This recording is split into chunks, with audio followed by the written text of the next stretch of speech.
Ada dua perkataan ni orang selalu silap. Maulid, maulud, muhrim, mahram. Ada beza tak? Ada beza tak bang? Apa beza di antara muhrim dengan mahram? Ya. Ini bukan ujian ni, just bukan nak menguji siapa-siapa, cuma kadang-kadang nak memperbetulkan apa yang berlaku. Hatta kalangan ustaz-ustaz pun ramai yang tersilap ni. Ya, muhrim mahram ni. Apa beza di antara muhrim dengan mahram? Betul kan? Sempat saya minum kejap. Apa bezanya? Siapa yang boleh share dengan saya?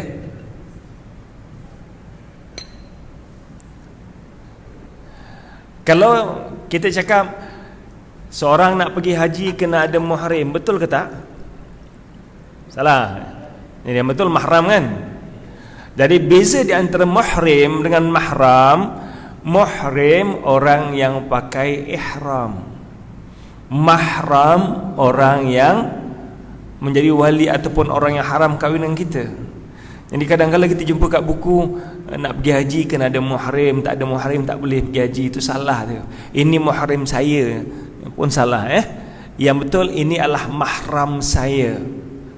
Manakala muhrim orang yang sedang berumrah ataupun haji, sedang dalam keadaan ihram, itulah muhrim. Apa pula beza di antara maulid dengan maulud? Apa beza kan? Saya minum sekejap ni, sementara tunggu jawapan.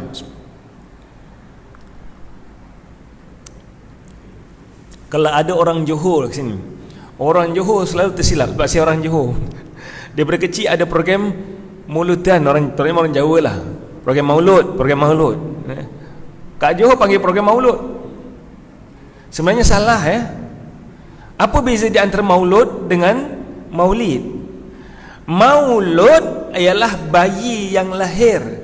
Jadi yang sambut maulud bukan kita, yang sambut maulud mak bidan ataupun doktor. Doktor lah yang sambut maulud, sebab maulud adalah bayi yang lahir. Kita semua dah tak sambut dah maulud. Maulud Nabi kita tak sambut. Maulud Nabi sekali je.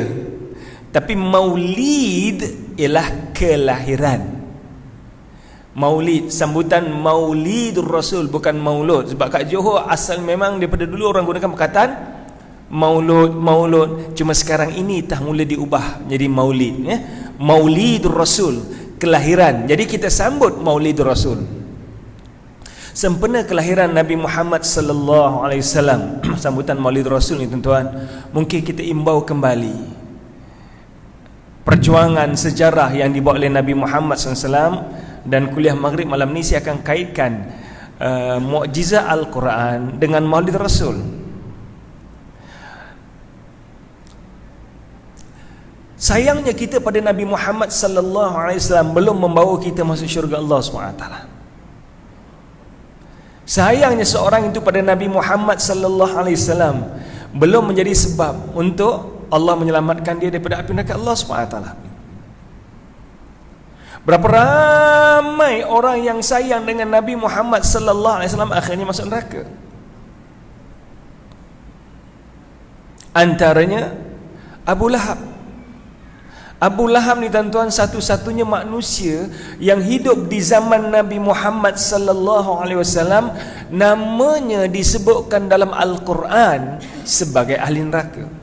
Dalam zaman Nabi ada 3 orang je namanya yang disebutkan dalam Al-Quran. Satu Abu Lahab sebagai ahli neraka.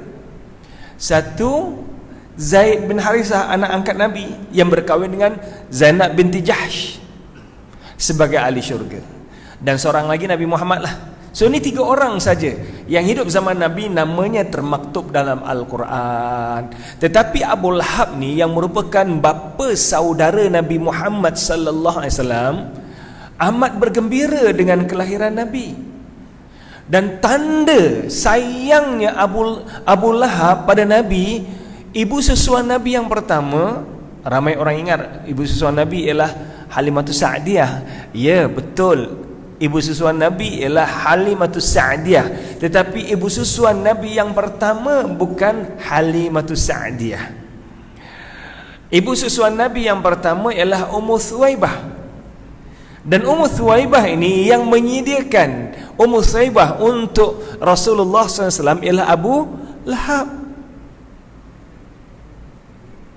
Nak gambarkan sayangnya Abu Lahab pada batang tubuh Nabi, tapi bencinya Abu Lahab pada Nabi kerana dakwah yang dia bawa.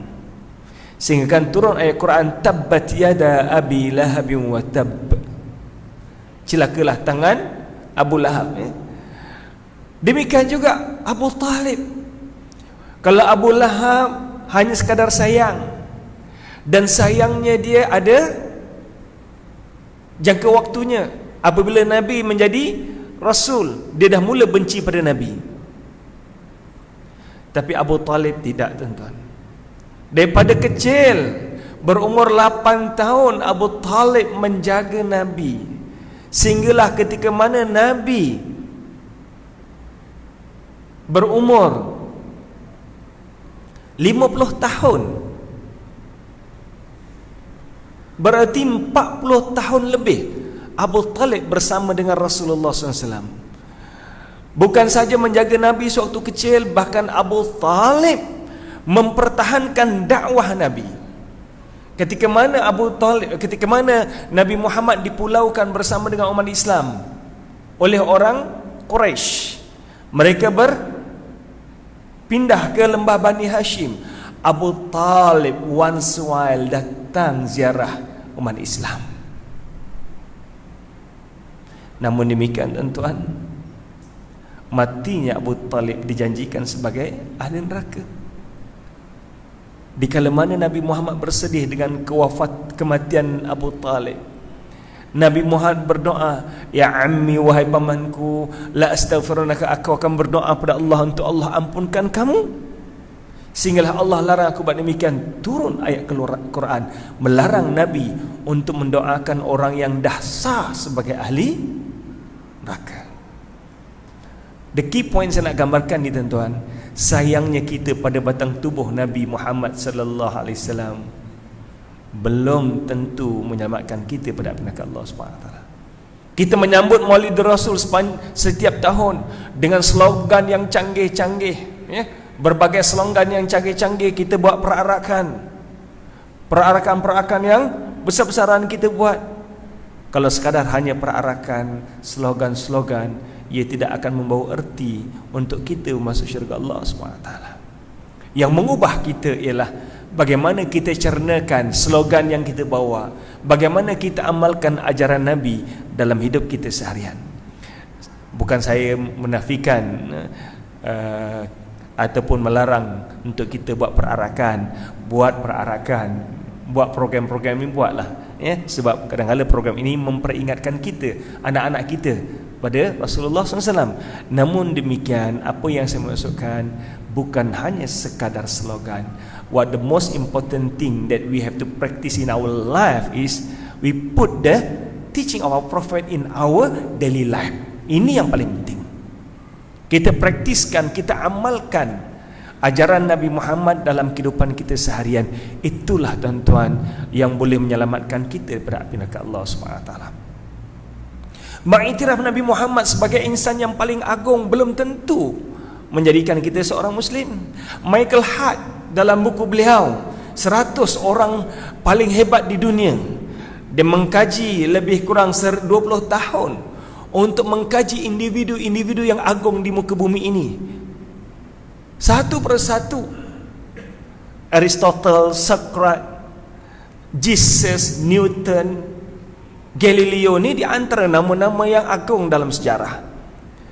Namun dia meletakkan Nabi Muhammad nombor 1. Namun dia tetap beragama Kristian. Ketika saya buat PhD dulu, ada seorang guru saya yang mengajar bahagian tasawuf, Profesor Dr. Abdul Majid Makin. Abdul Majid Makin ni nama dia Makin. Jadi biasanya kalau ikut orang tulis secara akademik akan letak nama surname dulu, Makin. Seorang ingatkan nama dia ni orang putih sebab Makin. Tapi dia rakyat Malaysia. Abdul Majid Makin asalnya dari Bangladesh dan menjadi rakyat Malaysia. Antara profesor yang lama mengajar di UM, kemudian mengajar di UAE. Dia kata sewaktu dia habiskan PhD dulu, antara guru beliau ialah Profesor John Abro. Dan dia tanya sendiri, Profesor John Abro ni seorang yang beragama Kristian. Dia tanya dia, Prof, dekat market ni banyak dah komentari Quran dalam bahasa Inggeris. Yang Prof duk sibuk mengkaji Quran, buat komentari Quran dalam bahasa Inggeris pasal apa? Sedangkan kamu beragama Kristian. Dia kata, I have problem in my life. I don't find peace in my life. Ada seorang anak, tapi anak selalu buat problem. Hubungan dengan suami isteri selalu letak. So hidup dalam keluarga yang berpecah, bergaduh selalu. Jiwa dia tak tenang. But whenever I read the Holy Quran, I found peace in my heart, my life. Setiap kali aku baca Quran, aku rasa tenang jiwa aku. That's why aku membaca Quran. Tapi mati dalam keadaan beragama Kristian. Nak gambarkan tuan-tuan, orang mengkaji Quran, orang belajar Quran, orang mentafsirkan Quran juga belum membawa dia masuk syurga Allah SWT. Profesor Montabergi Ward menulis buku Akidah Muslim yang menjadi rujukan ramai pelajar-pelajar di peringkat PhD dalam akidah umat Islam. Apakah firqah-firqah yang wujud dalam agama Islam, asas agama Islam? Kalau dia nak bicarakan tentang Asy'ariyah, Masya Allah, ilmu dia cukup hebat.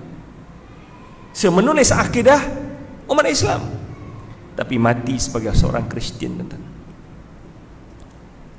Jadi yang penting kat sini ialah bagaimana kita nak amalkan ajaran Nabi Muhammad sallallahu alaihi wasallam dalam kehidupan kita seharian. Ini sebenarnya waktu ini kita menyambut Maulid Rasul di sana sini, marilah sama-sama tuan-tuan kita kembali untuk menghayati sirah perjalanan hidup Nabi Muhammad sallallahu alaihi wasallam, ajaran Nabi Muhammad sallallahu alaihi wasallam untuk kita jadikan panduan dalam kehidupan kita seharian. Dan di antara perkara yang paling penting yang dibawa oleh Nabi Muhammad SAW pada kita ialah ajaran Al-Quran. Keunikan Al-Quran ni, Al-Quran adalah kitab saintifik. Bila saya katakan kitab saintifik ni, bukan berarti Quran tu kitab biologi. Ialah fakta-fakta yang dibawa oleh Al-Quran, fakta saintifik, can be proof, boleh dibuktikan secara saintifik. Quran bukan kitab biologi, Quran bukan kitab chemistry, bukan kitab astronomi, tetapi dia kitab saintifik.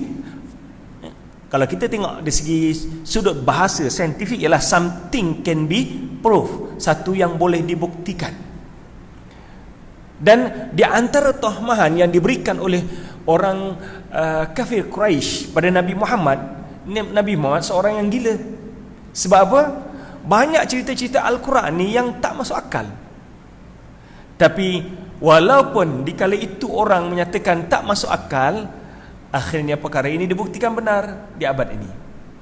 Di antara tohmahan yang paling jelas ketika mana Nabi Muhammad mendakwa pergi ke Masjidil Aqsa, kemudian Mi'raj, naik ke langit, turun dalam masa satu malam, orang kata confirm Muhammad gila. Sebab zaman mereka nak pergi Masjidil Aqsa tak payah pergi naik ke langit, tuan-tuan. Pergi Masjidil Aqsa balik dalam masa mengambil masa 2 bulan. Pergi sebulan, balik sebulan. Macam mana Nabi Muhammad boleh mendakwa pergi dan balik satu malam? Tak boleh masuk akal betul. Orang kata Nabi Muhammad gila. Tapi sekarang ni kalau orang yang tak percaya, orang tu yang gila, tuan-tuan. Sebab kita nak pergi Masjidil Aqsa, pergi balik naik jet hanya 3 jam je. 1 jam setengah pergi, 1 jam setengah balik. 2 jam je. 3 jam je, 3 jam saja. Dah pergi balik dalam masa hanya 3 jam. So kalaulah Nabi Muhammad bicarakan dia pergi Masjidil Aqsa balik dalam masa satu malam, zaman sekarang orang kata tak pelik. Bahkan berapa ramai orang yang sarapan pagi dekat Malaysia, makan tengah hari pergi negara lain, dinner pergi negara lain, besok sarapan pagi dah kat Malaysia balik. Ramailah yang buat gitu. Jadi apa di antara ajaran yang dibawa oleh Nabi Muhammad SAW, di antara keunikan Al-Quran ni, isi kandung Al-Quran masih lagi terpelihara sampai sekarang. Tidak ada kitab-kitab yang Allah turunkan ke muka bumi ini yang isi kandungnya terpelihara. Daripada banyak kitab yang Allah turunkan, 300 kitab-kitab, 300 lebih kitab-kitab yang Allah turunkan ke muka bumi ini, tidak ada satu pun kitab yang terpelihara melainkan Al-Quran. Kenapa saya sebutkan 300 tuan-tuan? Sebab Allah SWT sebutkan dalam Al-Quran, walaqad arsalna min qablika rusulan, wahai Nabi Muhammad, kami dah utuskan sebelum kamu para rasul, wa ataina ma'ahumul bayyinat, dan kami berikan rasul-rasul ini bayyinat, mukjizat, wa anzalna ma'ahumul kitab, dan kami berikan pada mereka kitab-kitab. Namun demikian, Al-Quran tidak menjelaskan apakah kitab-kitab yang Allah turunkan pada para rasul ini. Seperti mana Allah tidak menjelaskan pada kita siapakah rasul-rasul ini kesemuanya, kita tak tahu. Yang tahu kita pada hadis Nabi Muhammad sallallahu alaihi wasallam, Nabi Muhammad menjelaskan rasul ada 300 lebih orang. Dan Quran menjelaskan minhum man qasasna alaika wa minhum man lam naqsus ma'alaik. Sebahagian berkalangan mereka wahai Rasulullah kami ceritakan kepada kamu, dan sebahagian Rasul tidak kami ceritakan kepada kamu. Bahkan dalam ayat Quran Allah sebutkan Rasul tanpa disebutkan nama mereka. Ayat yang tuan-tuan dah hafal dah, dalam surah Yasin, fa'azzazna bi thalithin faqalu inna ilaikum mursalun. Kami kuatkan dengan rasul yang ketiga. Siapakah rasul yang ketiga ini? Siapakah tiga-tiga orang rasul ni? Kita tak tahu. Al-Quran tak jelaskan, dan para mufassirun pun berbeza pendapat siapakah ketiga-tiga orang rasul ini. But the most important thing that semua para mufassirun menjelaskan bahawa ketiga-tiga orang rasul ini bukan di kalangan 25 orang rasul yang disebutkan namanya dalam Al-Quran. Jadi isi kandungan Al-Quran, di antara mukjizat Al-Quran, isi kandungan Al-Quran masih terpelihara sampai sekarang. Sebab itulah bagi orang yang meragui kebenaran Al-Quran, tuan-tuan sekalian, mungkin kita tak berhadapan dengan masalah ini, melainkan kalau kita berjumpa dengan orang-orang bukan Islam. Sebab kalau kita bergaul dengan orang Kristian dah biasa dah. Sebut aja Gospel, Injil, Gospel written by Matthew, Gospel written by Mark, Gospel written by John, Gospel written by Luke. Jadi ada penulis-penulisnya. Kalau Genesis written by Moses, Deuteronomy written by Moses, the Book of Solomon, the Book of Haggai, the Book of Daniel, semua ni adalah penulis-penulis buku. Sebab tu bila sebut Al-Quran, Quran was written by Muhammad. Jadi persamaan tu dia nak samakan. If the Gospel was written by Mark, so who wrote the Holy Quran? Sebab tu ada yang menyatakan that the Holy Quran was written by Prophet Muhammad sallallahu alaihi wasallam. Ini Al-Quran menjelaskan pada kita, wa in kuntum fi raibin mimma nazzalna ala abdina fa'tu bisuratin. Kalaulah kamu wahai manusia masih ragu-ragu kitab yang diturunkan pada hamba kami Muhammad sallallahu alaihi wasallam, kalau kamu ragu-ragu, fa'tu bisuratin, bawa satu surah aja, mim mithlih, seperti mana Al-Quran ataupun lebih baik daripada Al-Quran. Wad'u syuhada'akum min dunillahi in kuntum sadiqin, bawalah pembantu-pembantu kamu yang boleh membantu kamu sekiranya dakwaan kamu benar. Fa in lam taf'alu wa lan taf'alu. Cuba tuan-tuan perhatikan ayat baris kedua tu, ayat yang ke-24 ya. Fa in lam taf'alu, sekiranya kamu tidak mampu untuk melakukan, walan taf'alu, lan dalam bahasa Arab ni maksudnya forever, sampai bila-bila kamu tak boleh nak menyahut cabaran ni. Tuan-tuan sekalian, satu benda yang unik kehebatan Al-Quran, tidak ada orang yang dapat mencabar kehebatan Al-Quran. Dan di antara kehebatan Al-Quran, mukjizat Al-Quran, Kalau zaman Nabi Muhammad dahulu, Al-Quran menjadi mukjizat. Orang nampak kehebatan Al-Quran sudut bahasa. Dan benda ini tidak dapat untuk kita hayati dengan baik unless kita dapat memahami, menguasai bahasa Arab.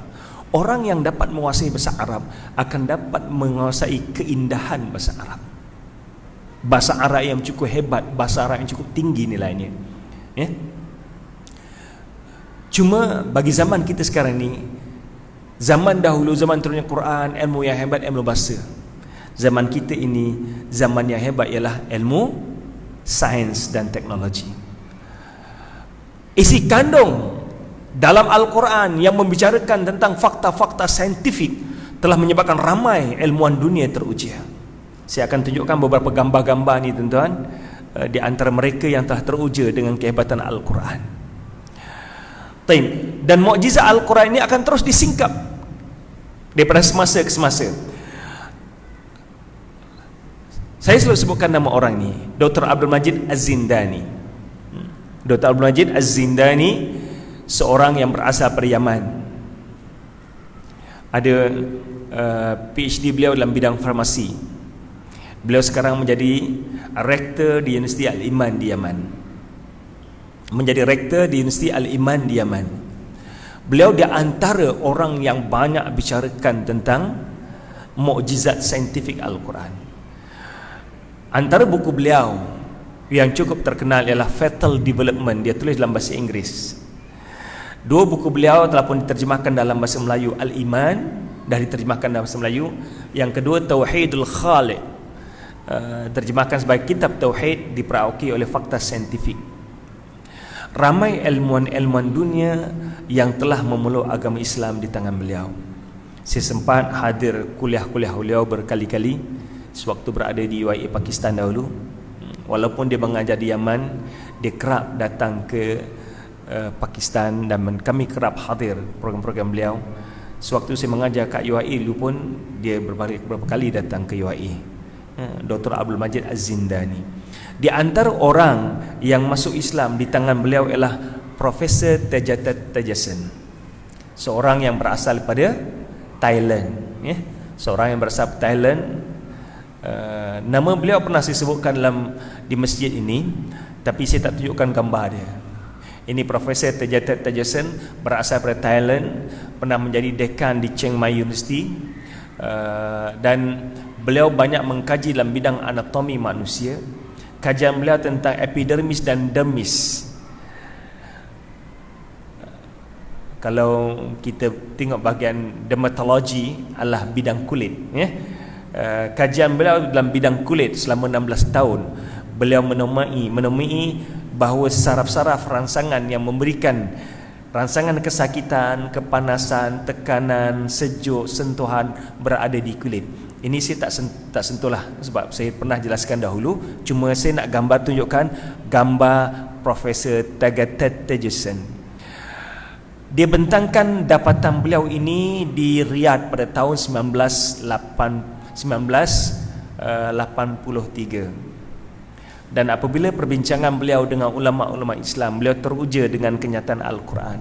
Macam mana fakta yang beliau baru temui ini, Al-Quran dah sebutkan 1400 tahun yang lalu, di mana Al-Quran telah pun menggambarkan bahawa rangsangan kesakitan berada di kulit. Menyebabkan di akhir seminar ini beliau mengucap syahadah. Ini Profesor Tejatat Tajasen. Saya tak sentuh ni sebab saya dah jelaskan. InsyaAllah malam ni, dalam kesempatan waktu yang ada ni, saya akan sentuh sedikit tentang ledakan supernova sebagai pengakhiran dunia. Adakah ledakan supernova sebagai detik berlakunya kiamat? Apakah itu ledakan supernova? Dan untuk mengetahui perkara ini, nak, mau tidak mau, kita kena ketahui tentang alam ini. Bagaimana alam ini bermula, keadaan alam ini. Okey. Sebelum kita pergi jauh, kita lihat dulu tentang komposisi yang ada di muka bumi ini. Tuan-tuan sekalian, di antara mukjizat Al-Quran ialah Al-Quran membicarakan tentang langit dan bumi. Banyak ayat Quran yang membicarakan tentang langit dan bumi. Dan di antara keunikan Al-Quran menceritakan dalam bidang geologi yang tidak pernah diketahui oleh umat zaman Nabi Muhammad sallallahu alaihi wasallam. Okey. Kalau kita perhatikan ini struktur bumi kita ya. Struktur bumi kita ada daratan, ada lautan. Ada daratan, ada lautan. Okey. Bahagian lautan kita akan bincangkan kemudian. Bahagian daratan pula kita ada bahagian tanah pamah, ada tanah bukit, ada kawasan gunung. Ada lembah, ada tanah gunung, ada bukit. Kawasan yang gunung menjulang tinggi, kawasan bahagian bawah gunung ini menjunam ke bawah. Dan junaman ke bawah ini lebih dalam berbanding yang menjulang tinggi ke atas. Tujuan Allah jadikan gunung menjunam ke bawah ini supaya memegang bumi agar tidak bergoyang. Sebab muka bumi kita ni bahagian nampak je dataran tanah ni, bawah tu adalah kawasan yang lembut. Kawasan tanah kat sini tanah asal ke tanah tambak? Tambak? Kawasan bukit? Okey. Kalau tempat saya tinggal di Kampung Batu Muda tu kawasan tambak. Tambak yang dulunya lombong, ditambak, kemudian jadi penempatan. Okey, kalau tanah tambak ni tak boleh ambil kira sangatlah. Kalau kawasan asal ni, cuba tuan-tuan gali tanah. Kedalaman hanya 2 meter saja, kadang tak sampai pun 2 meter. Bawah tu kita dapat tanah lembut dah, tanah liat. Berarti bahagian bawah tanah kita ni lembut. Bila bahagian bawah tanah ni lembut, walaupun tanah atas keras, mudah gini lah tuan-tuan bina bangunan tinggi, tapi bahagian bawah piling tuan-tuan tak buat betul-betul, apa jadi pada bangunan kita? Kalaupun tak roboh, dia akan crack sana sini. Bila crack ni maksudnya ada pergerakan, so demikian juga bahagian muka bumi ini, bawahnya lembut, bumi kita akan bergoyang-goyang. So untuk memastikan bumi tidak bergoyang-goyang, gunung ini menjadi pasak pancang pada bumi. Pancang, bila kata pancang, kalau orang yang bertani, dia letak pancang tanam, contohnya dia tanam peria, dia tanam timun, kacang panjang, petola, bestro. Ini pokok-pokok yang perlukan pancang. Pancang ini untuk menyokong supaya pokok ini boleh menjala. Ataupun pasak, kalau kita buat kemah, kita letak pasak supaya kemah ini boleh berdiri tahan. Jadi gunung ni sebagai pancang ataupun pasak, tujuannya adalah untuk memegang bumi. Dapatan ini dijelaskan oleh beberapa ilmuwan dunia, antaranya Profesor Alfred Corner, seorang profesor dalam bidang geologi. Antara yang lain ialah Profesor Dr. Zaghlul An-Najjar. Dan perkara ini hanya diketahui pada kurun ke-20. Namun demikian, cuba perhatikan apa yang Al-Quran sebutkan. Al-Quran sebutkan dalam surah An-Naba, wal jibala autada, dan gunung ganang sebagai pasak. Gunung ganang sebagai pasak. Wal jibala arsaha, dan gunung ganang dipancangkan dengan teguh. Gunung ganang dipancangkan dengan teguh. So konsep pancang saya dijelaskan tadi. Pancang, sebahagian menjunam ke bawah, sebahagian berada di atas. Dan cuma kedua-dua ayat dalam surah An-Naba dan surah An-Nazi'at hanya menyebutkan pancang dan pasak, tetapi tidak menjelaskan fungsi secara detail. Namun dalam surah An-Nahl ayat yang ke-15 menjelaskan fungsi pancang ini. Wa alqa fil ardi rawasiya an tamida bikum, dan kami jadikan, menacapkan, kami jadikan gunung-gunung sebagai pancang, antamida bikum, supaya memegang kamu tidak bergoncang. Allahu Akbar. Tuan-tuan pernah dengar tak Nabi Muhammad gali bumi? Pernah tak? Yang kita tahu Nabi Muhammad pernah gali parit je. Gali parit dalam peperangan Khandaq. Tetapi menggali bumi ke dalam tu tak pernah dilakukan oleh Nabi Muhammad. Dan perkara ini bukan satu perkara yang diketahui oleh orang Arab kafir Quraisy ketika itu. Sebab tidak ada keperluan untuk menggali bumi ke dalam. Bangunan-bangunan tinggi tak wujud pun ketika itu.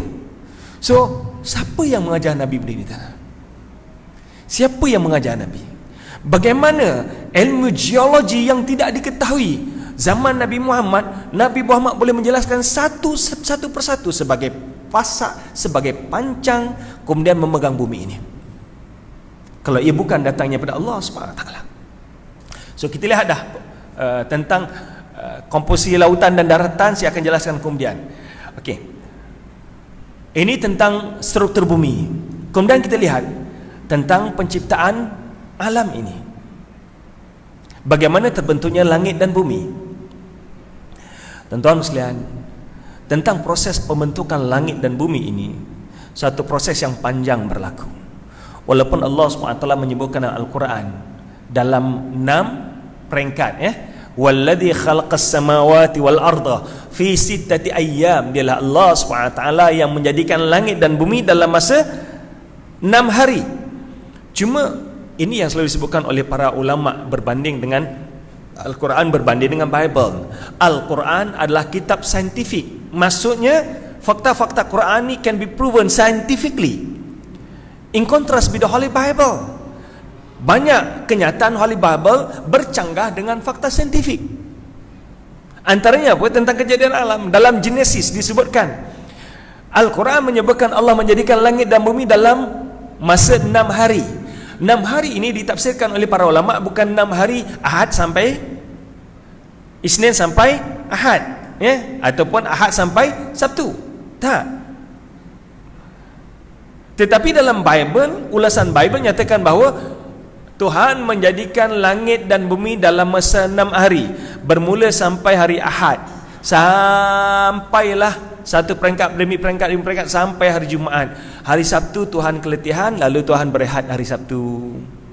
Jatuh mereka jadikan hari Sabtu sebagai hari untuk mereka rehat. Dan kenyataan ini jelas salah. Macam mana Allah jadikan bumi ini daratan, lautan, tumbuhan ikut Ahad, Isnin, Selasa, sedangkan hari Ahad, Isnin, Selasa belum wujud lagi. There was no movement. When there was no movement, there was no days. Langit tak ada lagi, matahari belum wujud, bumi belum putar di atas paksinya. Macam mana kita nak kira hari? That's why ramai para ulama Kristian menyatakan bahawa kenyataan Al-Quran lebih tepat, lebih benar berbanding dengan kenyataan Bible. Sebab tidak mungkin kita kirakan hari Ahad, Isnin, Selasa, sebab matahari belum wujud, bumi belum berputar di atas paksinya. Kita boleh kira hari Ahad, Isnin, Selasa bila berlakunya putaran bumi di atas paksi. Okey. Ala kulli hal, Big Bang Theory, saya yakin tuan-tuan pernah dengar nama Big Bang Theory ini. Apa itu Big Bang Theory? Bermulanya kejadian langit dan bumi daripada Big Bang Theory.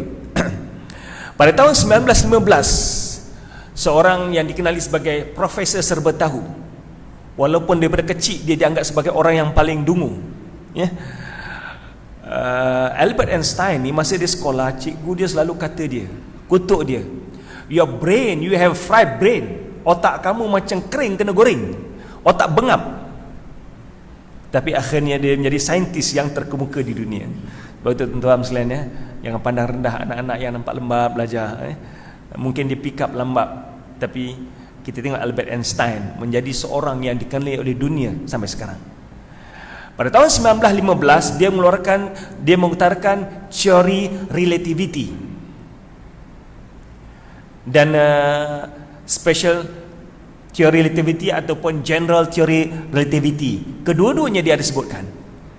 Dan daripada teori relativity ini, apa maksud relatif? Relatif ini bukan satu yang tetap, satu yang boleh berubah-ubah. Contohnya apa? Albert Einstein ketika mana dia berada di Jepun, dia bagi syarahan pada pelajar-pelajar universiti di Jepun. Dia menyatakan bahawa how to understand something that relative like this. Kalau seorang lelaki muda duduk bersama dengan perempuan muda yang disayangi dalam masa 1 jam, 1 jam tu dia rasakan lama ke kejap? Lama ke kejap bang? Kejap, macam ada pengalamannya bang. 1 jam tu dia rasakan begitu pendek.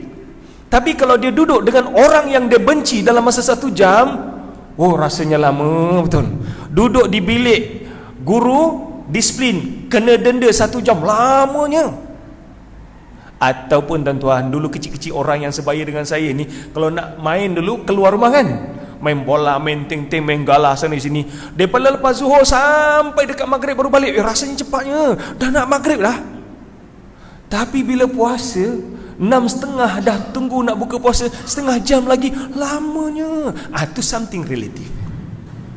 Dan Al-Quran banyak menceritakan tentang teori relativity ini. Contohnya Al-Quran menyatakan bahawa sehari di dunia, sehari di akhirat sama dengan 10.000 tahun di dunia. Kita akan kaitkan nanti tentang pergerakan matahari, macam mana itu berlaku. InsyaAllah kita berhenti dulu. Lepas ni kita sembahyang isyak terus.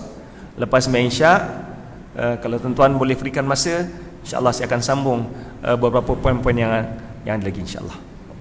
Assalamualaikum warahmatullahi wabarakatuh.